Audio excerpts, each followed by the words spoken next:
Welcome to my channel.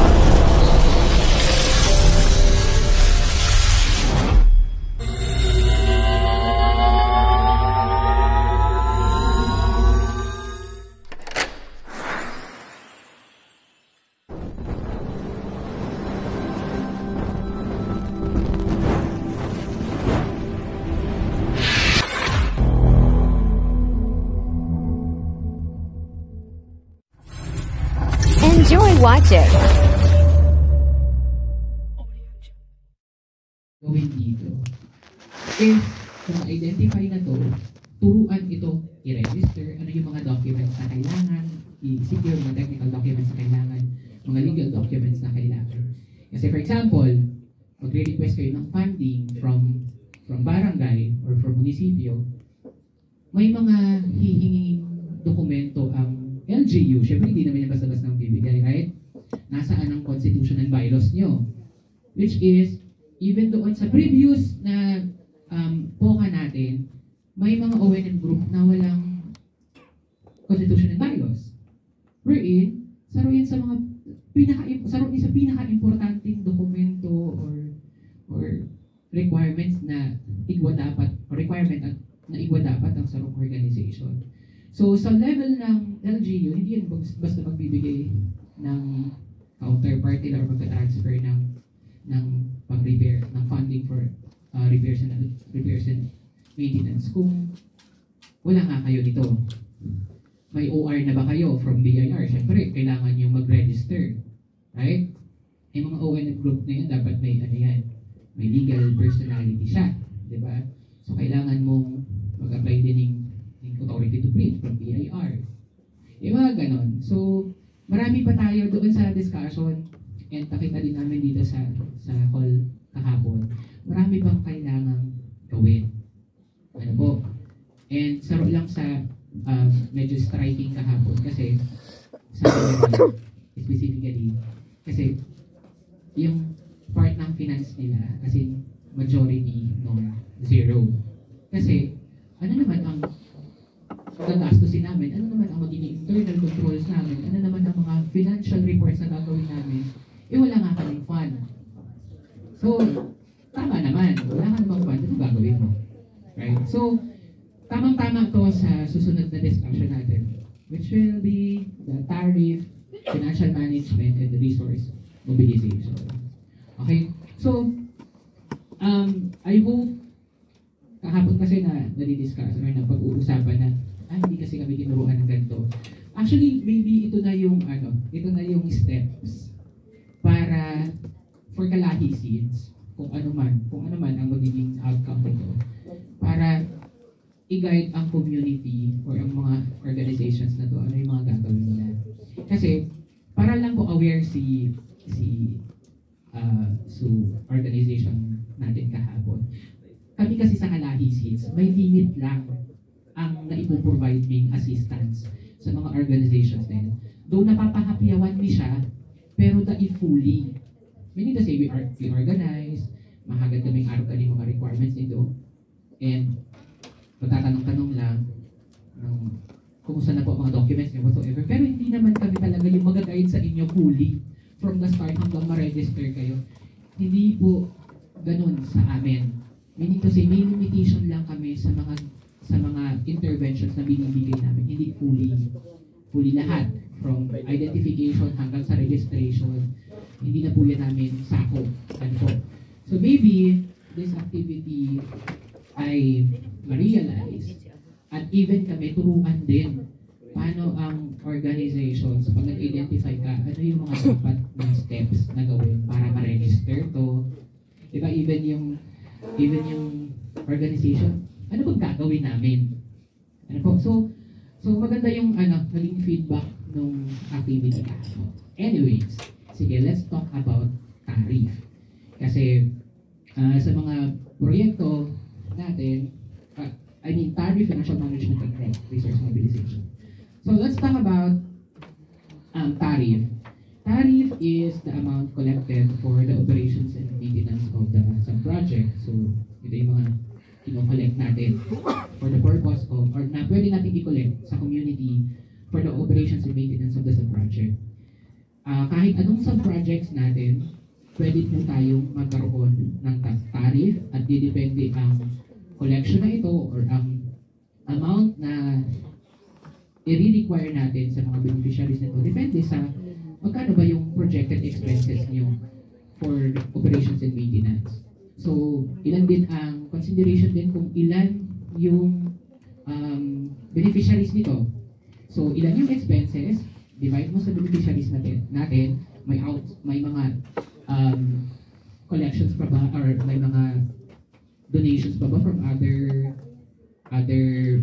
agencies or other source, then we'll less it. So, i-divide natin yun sa mga beneficiaries, then magkakam up tayo doon sa tariff na ibibigay natin or i-impose natin sa mga beneficiaries. So, ganun lang siya. Okay. Now, let's talk about financial management. Kahapon, sabi ko nga, yung naging output was walang naging puntos doon sa financial management kasi wala nga i-finance or wala nga i-manage.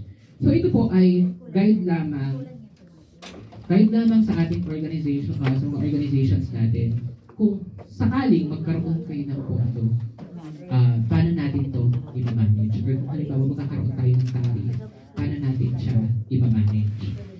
Kung yung mga organization po, by the way, kung yung mga organizations natin ay part ng or naging member or naging part ng BDCTWG or CNSPMC, yung financial management po ng community-based financial management ay maganda pong manual or maganda proseso ng community-based finance. Meaning kasi, pwede niyo pong i-adapt yung community-based financial management ni Kalahi Seeds kung gusto niyo gamitin ito sa organisasyon niyo. Sa mga barangays natin, may manual po kami. Actually, yung financial management namin sa community-based ay simplified kasi dinesign yon for community. So, based on previous POCA, wala pa kami, sir, process paano yung financial management. And kung wala kayong process pa, pwede nyo i-adapt yung sa community-based financial management ni Kalahi Seeds. At the same time, pagdating sa mga forms, kumpleto po kami. Ano po? So, dinesign talaga yon for community. So, kung gusto nyo i-adapt, kung gusto nyo kumuha ng part ng discussion doon or ng part ng proseso doon, walang problema.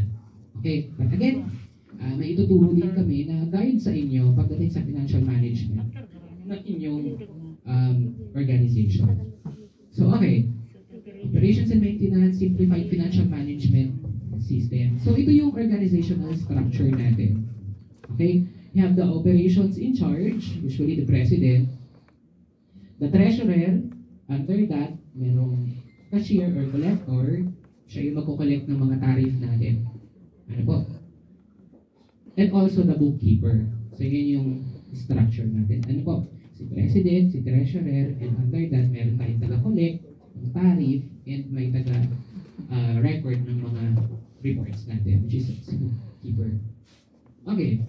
Next, ano yung mga roles nila? Si operations in charge ay in charge po sa day-to-day operations ng ating facility or sub-project.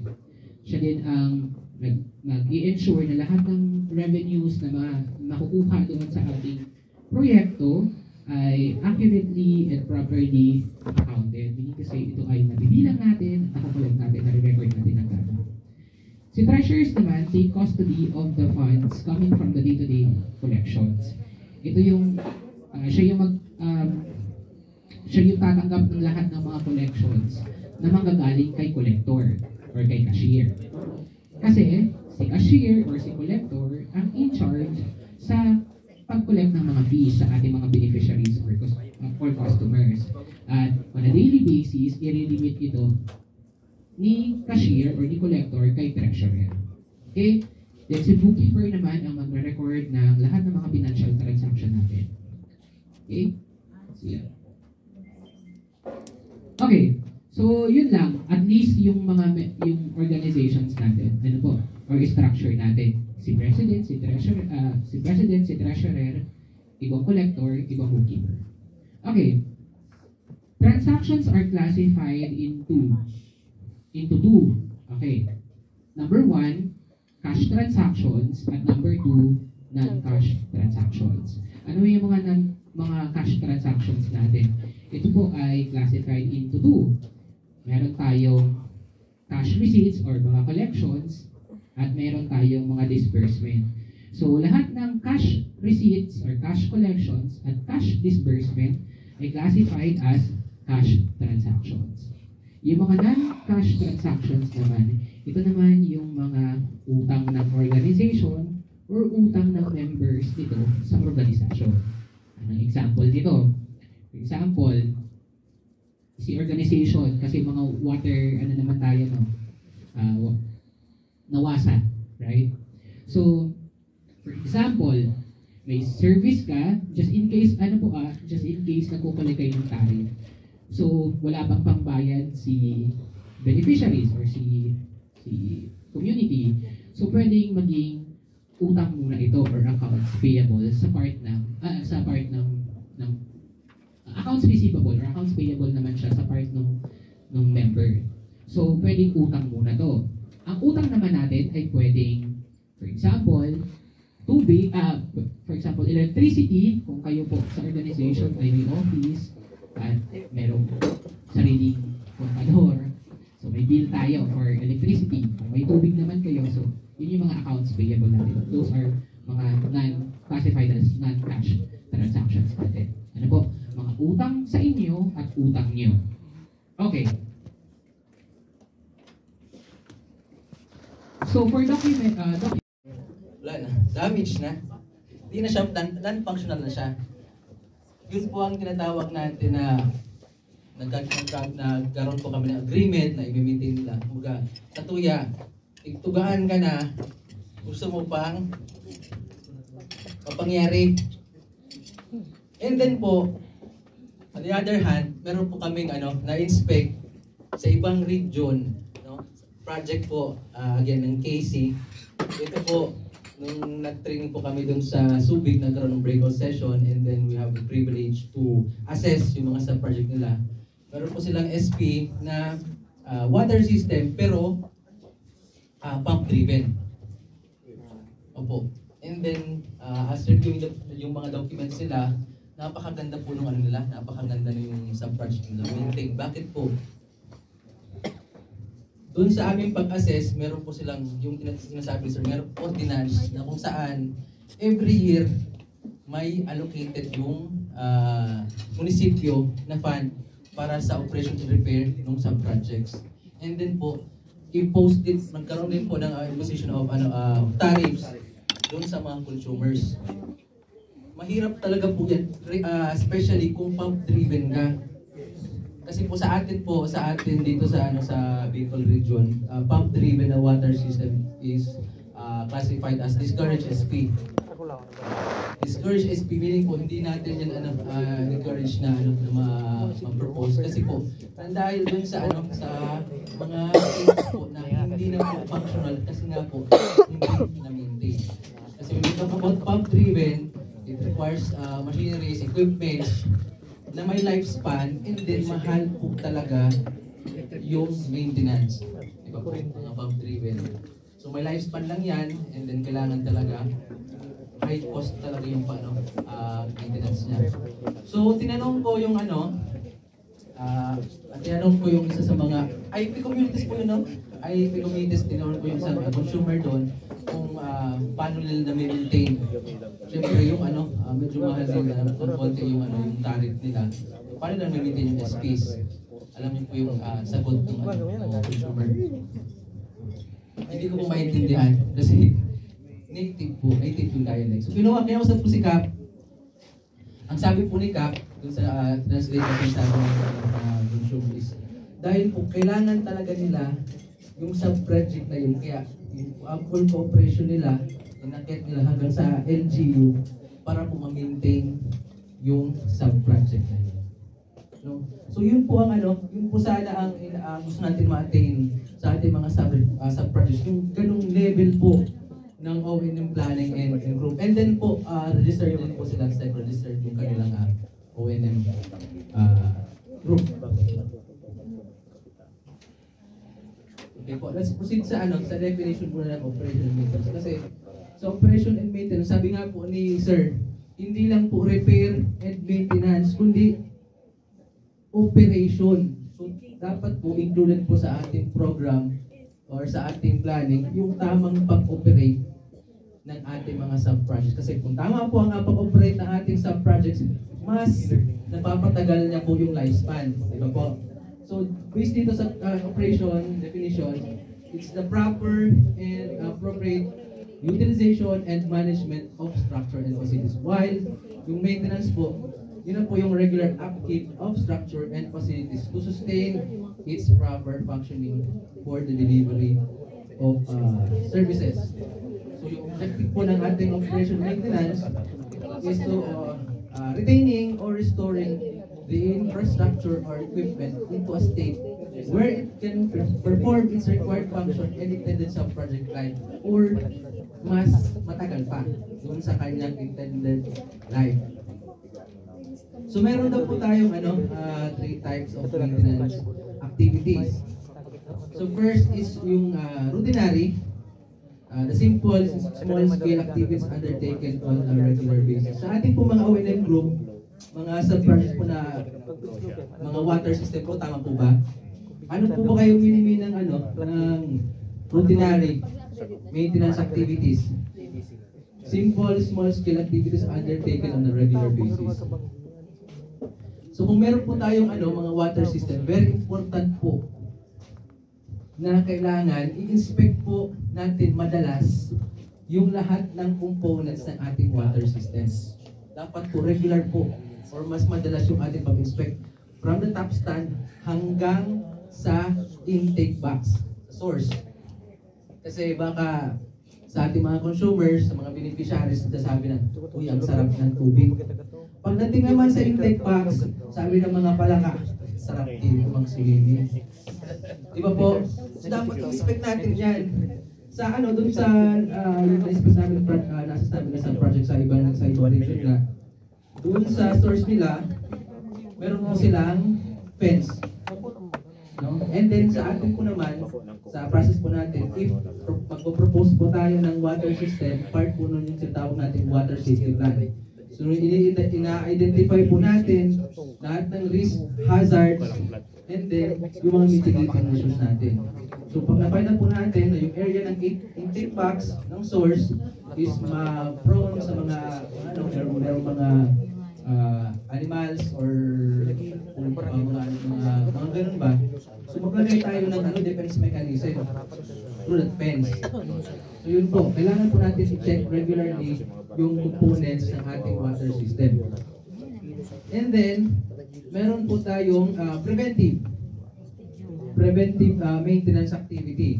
Sabi nito sa definition, regular upkeep of facilities and structure to sustain its functionality for the delivery of services. Ngayon po, since ang pinaka-highest level ng natin, objective para sa water system or sa goal is para maging potable siya, no?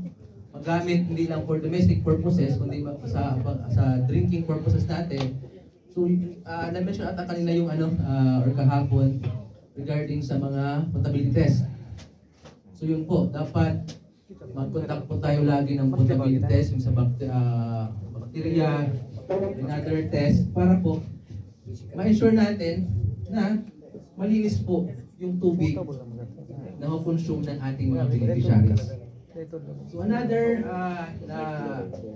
activity siguro na pwede mag-fall dito sa preventive is yung pag-check po natin yung ating mga mga intake boxes from time to time kasi or after a long time, meron pong lumalabas dyan na para mga buhangin. So, pag yung buhangin, masyado nang naipon doon sa ating intake box, and hindi na po makaya ng pressure ng tubig, pwede pong maghanap ng ibang way yung sa tubig natin. And therefore, mawala ng tubig yung intake box natin.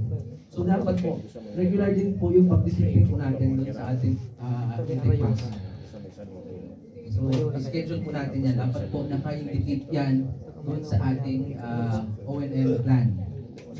And last po, types of maintenance activities is tinatawag natin na corrective.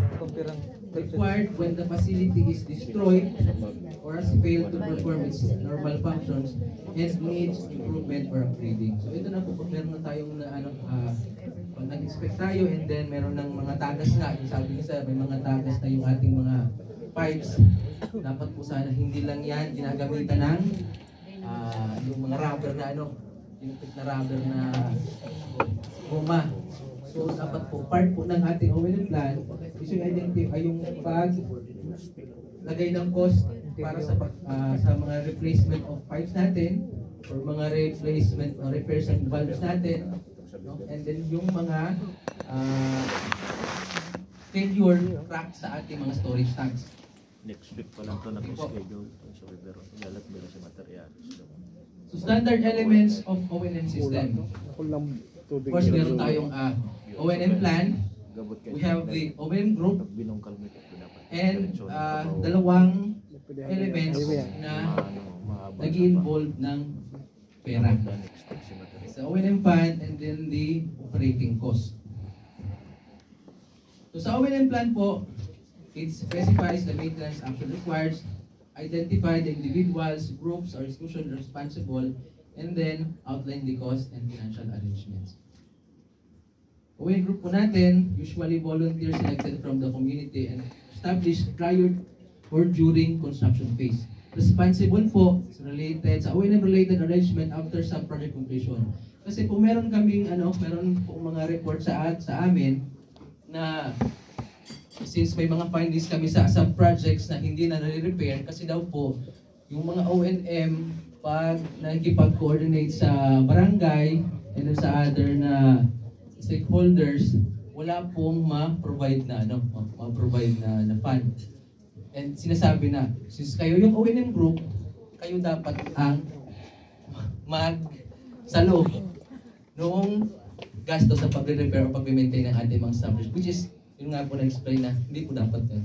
Kayo po nag-facilitate, collecting, and other arrangements, pero hindi po dapat kayo ang nagpo-provide mismo para sa repair and maintenance ng ating mga projects. So O&M fund, finance through fees collected from household waste and waste structures. Na-explain naman po ni Sir DJ, huwag lang po sana tayo mag-resort sa sa CDC pagbebenta ng bata para magkaroon ng additional fund sa maintenance, operational maintenance ng ating mga sub-projects. Meron po ba dito? Sir, nakapagbenta ka ng bata? Wala naman. So, yun po ang sapat natin. Marami pong way para makapag-collect tayo ng ating mga fund. And then, syempre, yung ating operating cost. Dapat po determine or identify, naka-specify po sa ating O&M plan kung ano-ano po yung types of operating cost. Wag lang po sana natin sabihin na ito si Kagawad siya na lang bahala sa pag-inspect ng ating sa projects, yung tinawag natin kanina routinary, no? Dapat po sana naka-indicate yung cost sa pag-i-inspect din as part of the O&M plan budgeting.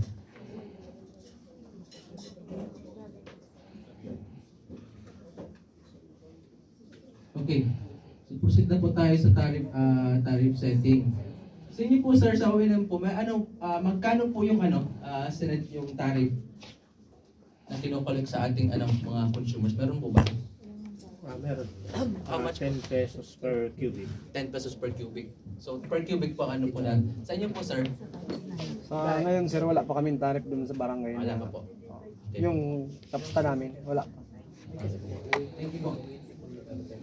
So na-explain naman po ni Sir DJ, ang tariff po sa amount collected for the operation and maintenance of a sub-project is the amount of operating and maintaining a sub-project divided among the end users or beneficiaries equally flat rate or by weight of consumption. By way of consumption, sabi ni Sir kanina, per cubic meter yung tariff nila.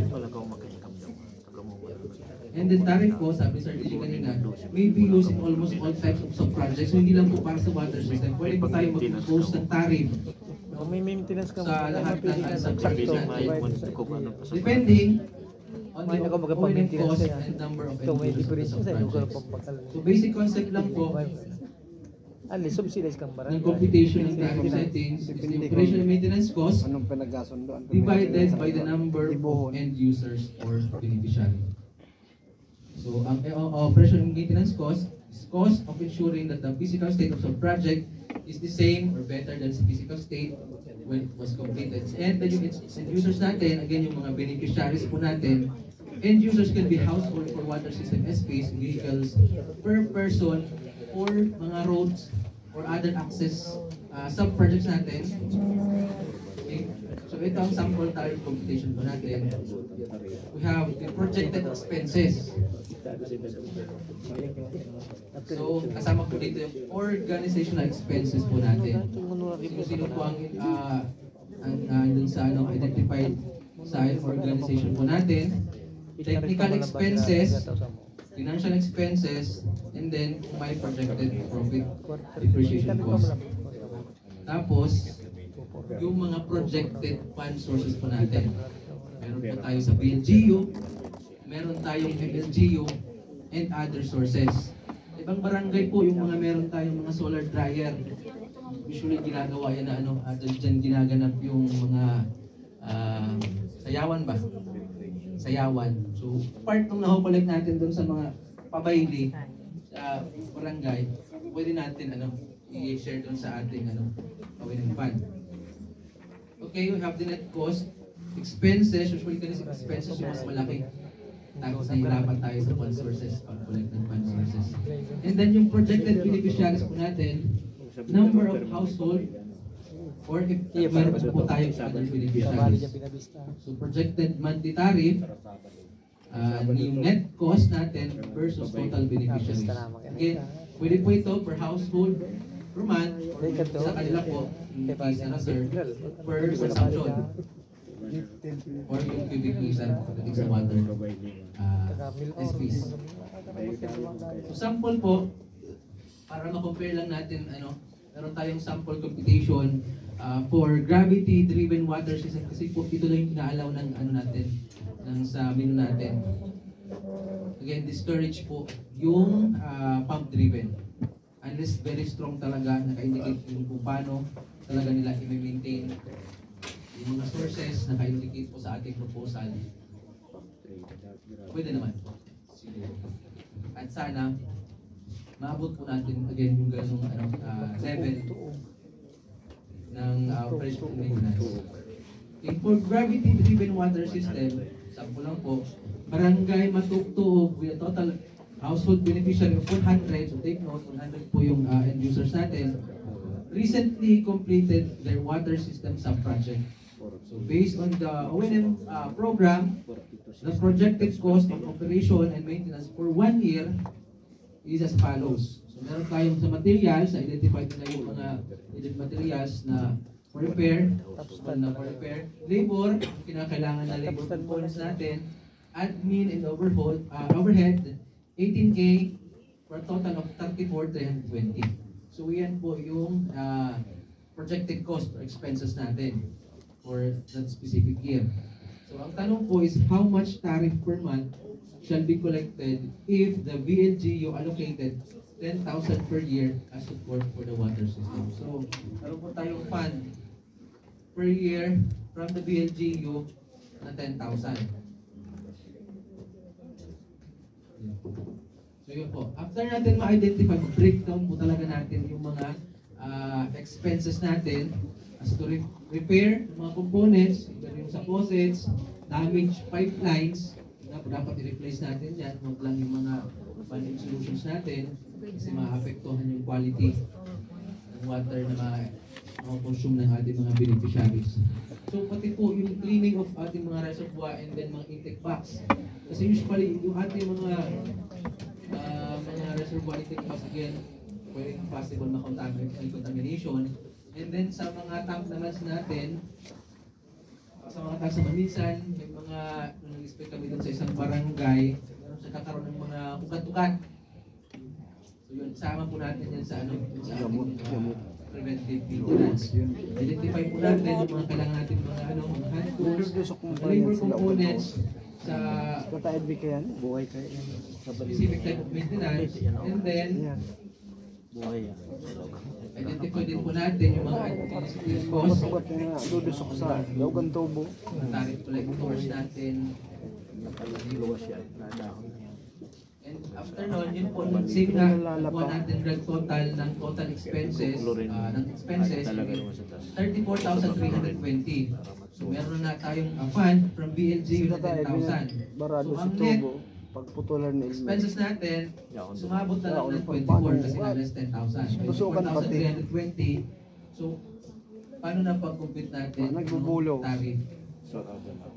Barado. So again, sa definition po natin, tariff, the Pinanang. O&M cost, net cost, divided by the number of end Mga users.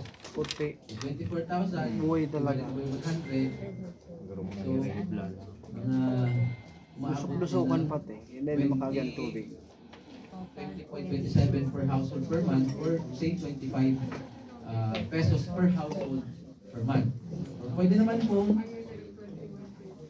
per consumption, per cubic meter. Depende po yan sa inyo po.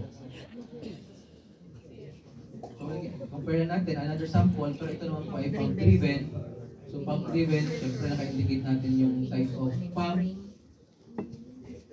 horsepower, syempre pero meron tayong mga pump, meron po tayong expenses dyan sa electricity. Hindi po porket sinabi na sustainable, naglagay tayo ng mga solar panels, sustainable na siya kasi kailangan pa natin siya isama din sa maintenance. And then may mga replacement din after ilang years. Okay? So may electricity yung barangay is 11, same beneficiaries 100. So how much tariff per household per month if the bills are committed 10,000 per year para sa operation and maintenance. Materials, ito yung computation. Materials 31,000, medyo mahal talaga. Labor, 4,700 tumaas din admin.